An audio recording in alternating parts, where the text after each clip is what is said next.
The Committee to Recall Sheriff Jerry Hatcher has created this video series where we break down the 8 counts of the recall for Sheriff Jerry Hatcher and explain the evidence supporting each of these counts. For this video, we're going to combine counts 7 and 8 since both of these stem from the same incident.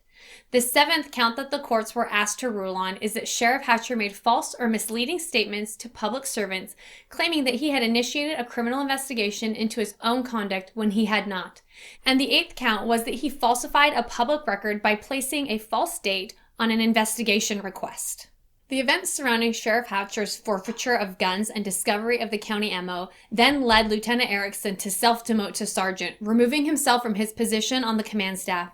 On the morning of February 14, 2020, Sergeant Erickson submitted a letter to Sheriff Hatcher informing him of his self-demotion, citing ethical and legal conflicts.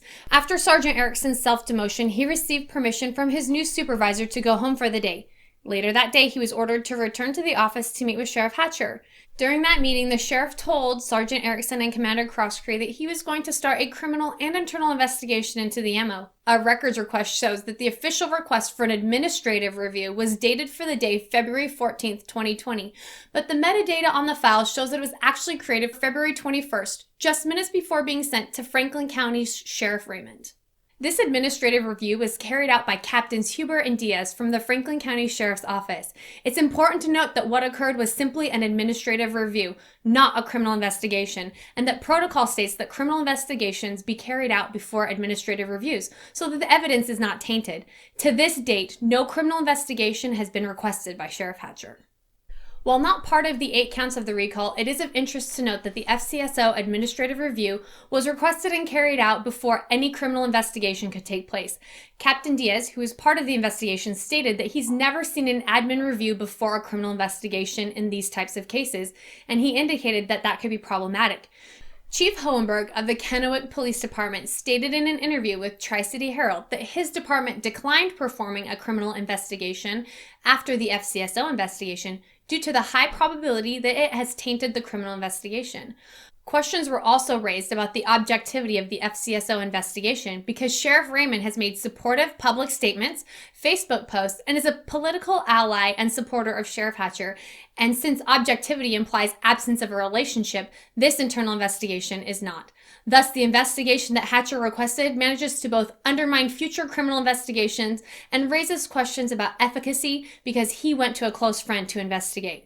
While we trust the work of Huber and Diaz, is this really the type of man we want to be leading the sheriff's office?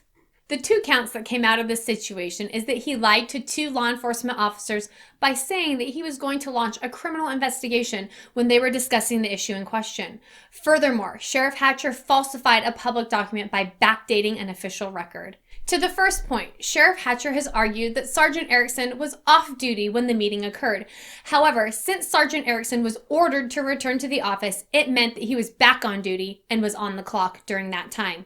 From a legal perspective, even if Sergeant Erickson was off duty, Sheriff Hatcher knows that Sergeant Erickson is a law enforcement officer and that he still has a duty to enforce the law. Even then, that argument does not hold water because Commander Crosscree was there and was still on duty during his regularly scheduled shift. Therefore, he lied to 2 public servants about initiating a criminal investigation. To the second point that he falsified the date on the request, Sheriff Hatcher has argued that it is standard practice for officers to put dates on reports that are different from the dates that the reports were written. This is a true statement, but completely irrelevant to the situation. Reports are sometimes written days after an event occurs, and the report reflects the date of the event. For example, if an officer were writing a report on January 3rd for an event that happened on January 1st, the report would state as follows. On January 1st, 2021, at approximately 800 hours, I was dispatched to a disturbance in progress. When the report is submitted, the software used automatically creates a date and timestamp to reflect when it was submitted. Deputies do not change this stamp to reflect the date and time of the incident. The deputies report when the incident occurred, and the program records when the record is submitted. There is no modification of dates. What Sheriff Hatcher did was put a false date on an official document, not make a statement of when an event happened.